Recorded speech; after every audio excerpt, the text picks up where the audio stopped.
Amigas y amigos, señoras y señores, damas y caballeros, tengan muy, pero muy buenas tardes, sean bienvenidos a Conexión Académica. Mi nombre es Edgar Hernández Morales. Hoy vamos a platicar con el doctor René Santizo Fiún. Él es especialista en cirugía general, egresado de la Universidad de San Carlos de Guatemala. También tiene la especialidad en otorrinolaringología por la Universidad Autónoma de México. Es autor de los libros Desde el umbral de la muerte y del libro Morí y vi. Estos son los libros del doctor René Santizo Fión.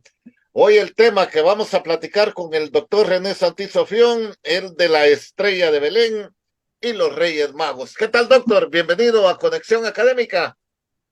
Hola Edgar, aquí con ganas y deseo de estar en nueva etapa de la Navidad, esa temporada de amistad, de convivios, de compadrazgos, de ver amigos, de compartir, disfrutar y recordar nuestras tradiciones religiosas, navideñas y de la familia. Pues bien, doctor, la estrella de Belén y los Reyes Magos. ¿Cómo podemos ver esto desde una perspectiva científica, doctor? Bueno, Edgar, siempre nos hemos recordado que somos católicos de esta tradición. Está escrita en el libro de Mateo, únicamente ahí están, en el Evangelio de Mateo, y es pues lógicamente conocida a nivel mundial porque hasta los ateos celebran el día de Navidad. Pero tenemos evidencias científicas de los eventos relatados por Mateo y el viaje de los Reyes Magos a Jerusalén y luego a Belén. Pues es interesante, Edgar, porque cada vez que revisamos estos temas, miramos los nuevos hallazgos arqueológicos, evidencias históricas o evidencias de otros, hasta ahorita vamos a ver un poquito de astrofísica, que comienzan a incursionar en esta interrogante. Por ejemplo, los Reyes Magos.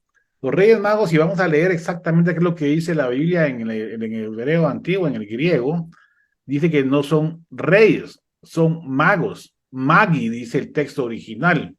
Y ese Magi fue escrito también, no solo por Mateo, no que por Filón, que era un filósofo judío, y por Heródoto, un filósofo griego. Ellos escribieron sobre los Magi. Los Magi eran unos sacerdotes persas que venían de Oriente. No se sabe de dónde, de Babilonia, de Persia, de Irán de hoy. La idea es que llegaron y eran astrónomos y astrólogos. Esto es importante porque la astrología es la interpretación de los eventos cósmicos y su efecto en los humanos. ¿Hay efecto de los planetas, estrellas, etcétera, en el ser humano? Sí, si no, miren la gravedad y la luna, pues. Entonces, ellos se llamó la atención y estudiaban los efectos de los planetas y de las constelaciones sobre el ser humano desde el punto de vista de los astrólogos. Y también eran astrónomos, porque los astrónomos también estudiaban los planetas y cómo se movían en el cielo. Ahora hay una gran diferencia entre la astrología y astronomía y astrofísica, pero en esa época todo estaba mezclado y ellos interpretaban no solo lo que pasaba en el cielo, sino que el efecto y las predicciones que pudieran llegar a interpretarse por su conjunción con diferentes constelaciones. Por ejemplo, si pasaba algo en una constelación, por ejemplo, de Aries, estaba relacionado con Israel. Si estaba relacionado, perdón, Piscis era Israel y Aries era los judíos. Entonces, cuando aparecían en el cielo este tipo de eventos que pudieran llamar la atención, hacían que los sacerdotes persas que eran seguidores del zoroastrismo, de Zaratustra, diría Nietzsche, adoraban a un solo Dios, eran monoteístas, apoyaban la caridad y el respeto al prójimo, el amor al prójimo, era una religión muy parecida al cristianismo. Incluso estos mismos sacerdotes de Zoroastro, los reyes o los magos que fueron a ver a Jesús en la Biblia, también tenían esa esperanza de la llegada del Mesías. Incluso se decía que Zoroastro también había nacido de una virgen y que había sido un hombre milagroso. Coincidencias posiblemente, no es que hayan sacado una historia de otra, no que coincidencias en todas las religiones del mundo, como lo hemos dicho bien. Incluso el rey, el dios monoteísta del zoroastrismo se llama Ahura Mazda. Y abajo había otras interpretaciones y manifestaciones como el fuego. Entonces el fuego no era el dios, el fuego era una manifestación de lo que Dios era, que era algo que no se podía comprender, que era lo absoluto y que se llamaba Ahura Mazda. Entonces esos reyes viajaron a ver a Jesús. Va. Entonces, ¿qué evidencias hay de lo que pasó en el cielo? Que estos eran estudiosos del cielo en la época en que nació Jesús. Entonces, tenemos que investigar bajo la ciencia en qué año nació Jesús. Y el que hizo esa cuenta fue Dionisio. Y este Dionisio vio a través de los emperadores de Roma que Jesús había nacido en la época de Herodes. Va. Entonces, pero al hacer las cuentas, él no tomó en cuenta que el emperador romano Augustus no había contado los 4 años que se llamaba Octavio. Entonces hubo un problema ahí de fechas y en lugar de ser en el año 0, tuvo que haber sido en el año 4 antes de Cristo. Por los 4 años que estuvo Augusto llamándose Octavio, digamos.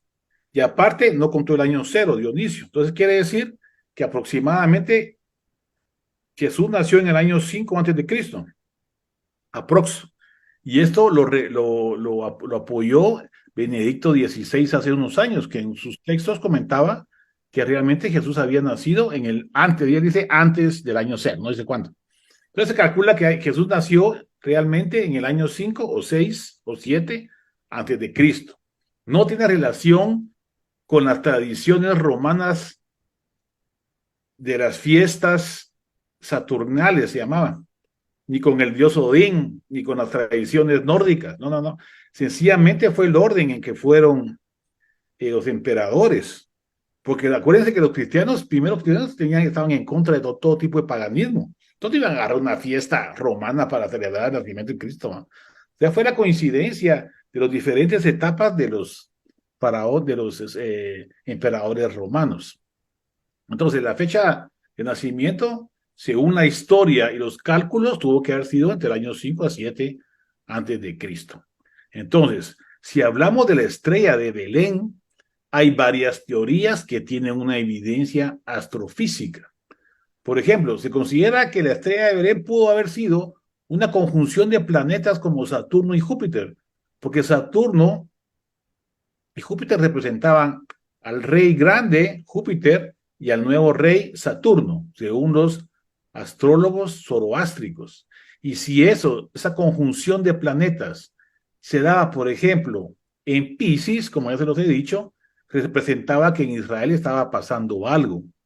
Pero esa triple conjunción de planetas que sucedió en el año 7 dio lugar durante 2 años o 3 años para que ellos comenzaran a ver la conjunción del planeta Júpiter y Saturno. Fue 1 vez, 2 veces y 3 veces. Es más, ellos ya sabían que iba a pasar eso. Y está escrito en unas tablas en arcilla que fueron encontradas en Babilonia y hoy se encuentran en el museo, ¿de dónde creen? De Inglaterra. Va. Entonces, ahí está la evidencia arqueológica de la conjunción de los planetas 3 veces en el año 7. Pero también puede ser otra cosa. Puede haber sido que haya habido un ocultamiento de Júpiter en el oriente. Recordemos que las estrellas salen de oriente a occidente. ¿Por qué? Porque la Tierra se mueve al revés, ¿va? De occidente a oriente. Entonces, la conjunción de planetas de Júpiter ocultada por la Luna se dio en el amanecer en el oriente en el año 7 antes de Cristo. ¿Y hay evidencias arqueológicas de este tipo de hallazgos? Sí, hay unas monedas en Antioquía que se puede observar al carnero Géminis relacionado con los judíos y el ocultamiento de Júpiter. Eso puede ser otro tipo de interpretación de la estrella de Belén. Y también hay evidencia arqueológica histórica en los libros de Hanchu en China, donde ellos dicen que en el año 5 vieron una gran estrella en el cielo, una estrella escoba. No se sabe si es una nova, una supernova, una conjunción planetaria u otro tipo de hallazgos. Y luego tenemos a Kepler, que en el año 1604 en Praga observó una triple conjunción, no solamente de Júpiter y Saturno, sino que también de Marte. Y al conjuntarse los tres planetas, luego vi una nueva estrella, dice él, pero en realidad no fue una nueva estrella, no, que fue una estrella que se estaba muriendo, una nova o una supernova. Cuando una estrella muere, aparte de crear un agujero negro, produce todos los elementos que forman los organismos en la Tierra: carbono, sulfuro, calcio, fósforo, oxígeno, y esas supernovas producen hasta oro. Y eso fue lo que aparentemente vio Kepler en 1604, comprobado por un satélite chino que vio que cuando explotan esas novas o esas supernovas, dejan una onda de radiación cósmica en ese sitio. Y ese sitio se representa en el área del Águila, se llama la constelación del Águila. Y esto representa el nacimiento de la estrella en Oriente durante el año 7 antes de Cristo. Quiere decir que hay otra evidencia más. Pero algunos estudiosos de este tipo de estrella de Belén científico con evidencia geofísica dicen que lo más seguro que les llamó la atención, porque para agarrar camino desde Babilonia, desde Bagdad o de algún lugar de Persia para ir a Israel no fue así nomás. Eran meses o incluso años para llegar ahí. Entonces quiere decir que posiblemente ellos comenzaron a ver la conjunción de Júpiter con Saturno.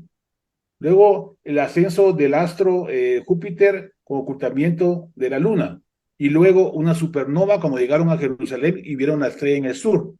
Son coincidencias que pudieron llamar mucho la atención para hacer un viajecito de un año, pues, porque también estamos hablando de pasar el desierto y las montañas y todo lo demás. Entonces, todo este tipo de posibilidades, porque no hay una evidencia tangencial exacta, aunque sí podemos encontrar. Cuando estos satélites chinos, por ejemplo, puedan estudiar las huellas de las supernovas que crearon el polvo de estrellas que nos forman a nosotros, dicen los físicos, esto se puede buscar y encontrar, todavía no podemos. Pero cuando encontremos una supernova que explotó en las coordenadas del Águila en la época de Jesús hace 2023 años, vamos a poder asegurar lo que fue una supernova. Hoy todavía no podemos.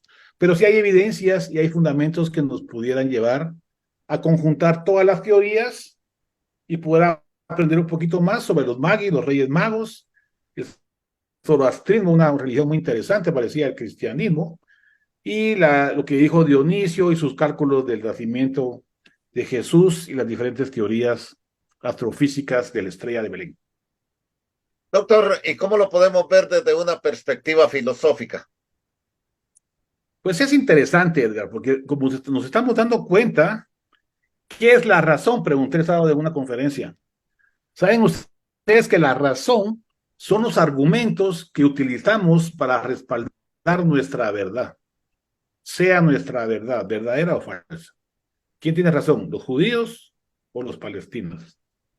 Cada quien le va a dar sus argumentos y cada quien va a defender su postura y cada quien va a tener razón. Es lo que decía Sócrates en su época, ¿va?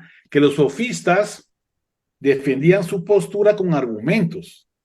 Pero como hoy sabemos en la posmodernidad que no existe una verdad absoluta, aunque el neorrealismo dice que sí, como Marcus Garvey escribió en un libro que se llama El ser humano como animal, él dice que hay morales universales, como por ejemplo, no bombardear los hospitales. Lo leí hace una semana, lo tengo clarito. Pero es eso, una verdad absoluta. Preguntémonos qué piensan los judíos y qué piensan los palestinos y qué pensamos nosotros. Cada quien les va a dar sus argumentos y cada quien tiene su verdad y cada quien va a poner su moralidad. Entonces la moralidad es relativa a grupos sociales. ¿Quién tenía razón, los nazis o los judíos en la época de la Segunda Guerra Mundial? Si ustedes les preguntan a los nazis en un documental que se llama La Cuenta Final, nos vamos a dar cuenta que los nazis estaban cegados por su ideología. Incluso los mismos nazis dicen hoy en el siglo XXI a los jóvenes alemanes que no hay que dejarse cegar, porque somos humanos. Y una ideología, una secta satánica, una secta suicida o una secta que espera que vengan los marcianos y nos tengamos que suicidar para subirnos a la nave, nos puede convencer de suicidarnos, como ya pasó en Guyana. Entonces quiere decir que no hay que dejarnos cegar por la ideología. Entonces, aquí viene todo esto, que la historia la astrofísica y la Biblia tratan de coordinar y buscar sus referencias para argumentar que es posible que pase eso. Pero hay tantas teorías que ¿quién tiene la razón? ¿El que propone que sea una conjunción de planetas o el que propone que sea una nova o una supernova? La nova, a diferencia de la supernova, es que las novas son varias explosiones en una sola estrella en el mismo lugar. Y la supernova es la explosión total de la estrella que forma los materiales pesados que nos forman y forman un agujero negro que según algunos astrofísicos nos llevan a otra dimensión, a otro mundo, o como lo quieran ver, es algo muy interesante. Incluso Stephen Hawking fue uno de los que más estudió los agujeros negros y que él mismo decía que no era posible que una galaxia entera se vea en un agujero negro y que se pierda la información. No se puede por principio físico. Entonces, ¿qué pasa con esa información? O se va a otro lado o regresa. En fin, ese tipo de perspectiva filosófica, Edgar, nos puede llevar a pensar lo que dice Walter Benjamin y Fukuyama. Walter Benjamin dice el fin de la historia, cuando se acabó el régimen nazi, porque habíamos salido a la luz y el neoliberalismo nos iba a liberar de todo. Ya nos dimos cuenta que no. Entonces viene Fukuyama y escribe un libro que se llama El fin de la historia y del último hombre, defendiendo al neoliberalismo. Y hace un par de años, publicó, fue en el 80 por ahí, y hace un par de años publicó un libro que se llama algo así, ¿va? Las deficiencias o los errores del neoliberalismo. O sea, quiere decir que lo que él había dicho antes lo está contradiciendo ahora. Quiere decir que la historia va cambiando. Y la historia la escriben los que ganan, no los que pierden. Y por eso siempre hay que leer los contraargumentos que nosotros creemos que es verdad. Porque también podemos encontrar verdad en las otras personas que piensan diferente de nosotros. Entonces tenemos que aprender a leer lo que nosotros que pensamos que es verdad y aprender a leer lo que los otros piensan, que es diferente a lo que yo pienso, para darme cuenta que no tengo toda la razón, ni toda la verdad, ni tampoco el otro. Entonces aprendamos de los dos a avanzar hacia el bien común.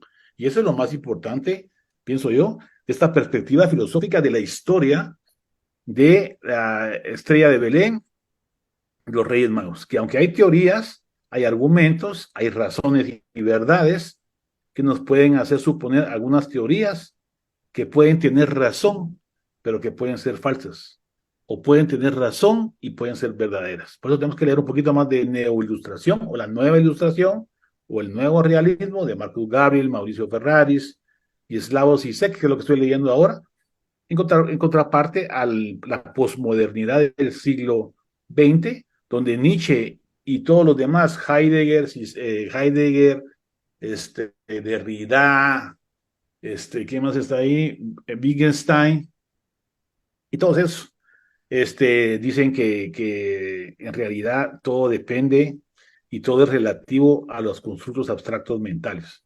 Y son los constructos abstractos mentales, el pensar, o la ideología de Platón, el mundo de las ideas, decía él.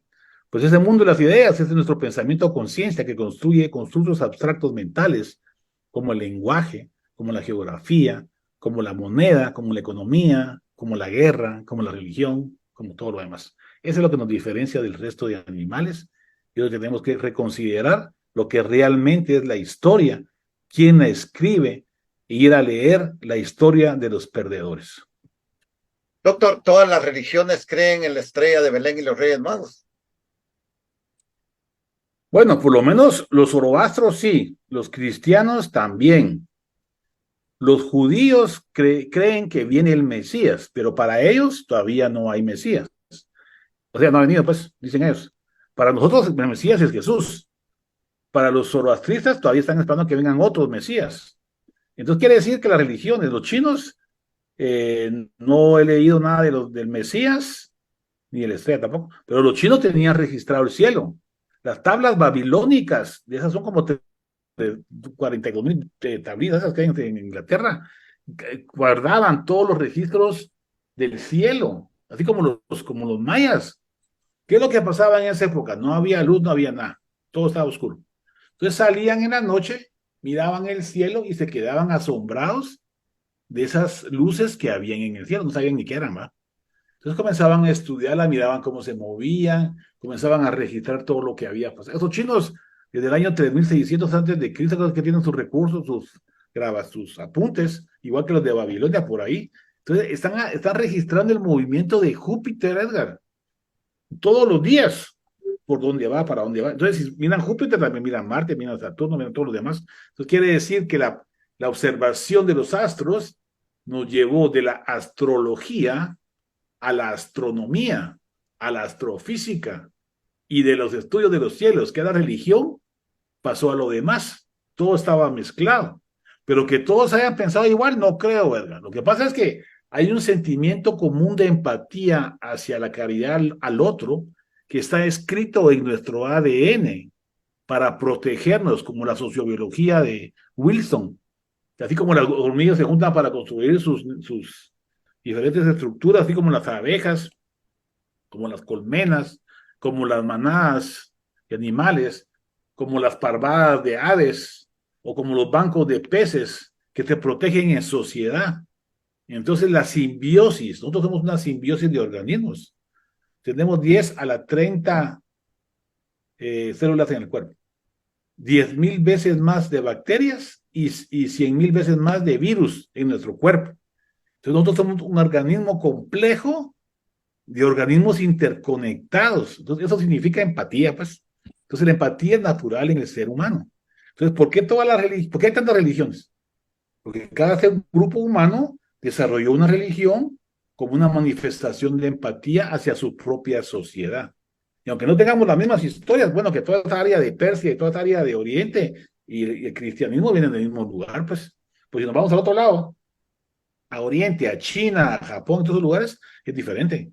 Pues sin embargo comparten empatía, no es que te han copiado, pues como uno, es que los cristianos vieron que Odín era el dios de los nórdicos y por eso hicieron su Navidad el 25 de diciembre, no hombre, eso nada que ver, fue casualidad que se encontraron no, dije, bueno, entonces los mayas también hacían sus pirámides igual que los de Egipto porque les fueron a copiar y se fue un cuate a ver cómo tomaba fotos y se las llevó a los mayas, no, entonces cada quien en sus diferentes áreas fue desarrollando sus principios lógicos de convivencia y de arquitectura, pues, porque es más fácil hacer una pirámide que hacer un cuadrado o que hacer una redondo, es diferente y además cuesta más. Entonces, esos principios son lógicos, genéticos y evolutivos. Entonces, la empatía es una de esas cosas. Y es lo que nos diferencia del resto de animales. La capacidad de construir constructos abstractos mentales que se llama lenguaje, por decirlo. Doctor, ¿cómo lo podemos ver desde una perspectiva religiosa? Bueno, yo creo que eso es lo más importante, Edgar. Esta es una tradición, es parte de nuestra cultura, nos gusta celebrar, nos gusta reunirnos. Ahí sí que, aunque no sea cierto, nos gusta celebrar. Y esta época para nosotros, pues es de las mejores, hay más frío, más fuerte. Aunque en otros lugares es la peor fecha, ¿va? Porque están congelados, no pueden ni salir, como en el norte de Europa, en el norte del mundo. Pero ¿qué pasa en el sur? En el sur es verano. Van a ver a Santa Claus en las playas de Río de Janeiro, van a ver a Santa Claus ahí en Argentina jugando fútbol en pantaloneta, porque los climas son diferentes, pues, entonces tampoco tiene que ver con eso, pues, Blanca Navidad para los gringos y para los europeos. Para nosotros es calurosa Navidad si nos va bien, como los suramericanos, o como el sur de África, o Australia, por ejemplo. Pues que hay diferentes tipos de tiempos y de espacios, como decía Einstein, ¿verdad? Pero realmente los Reyes Magos se celebran el regalo de los niños. ¿Qué fueron lo que dieron los Reyes Magos? Oro, incienso y mirra. ¿El oro dónde se produce? Ya se lo dije. En una supernova. Cuando una estrella se muere, esa estrella explota y se producen elementos pesados que viajan por el universo, incluyendo todo lo que nos forma a nosotros, e incluso el oro. Entonces, ¿el oro de dónde viene? De una explosión de una estrella.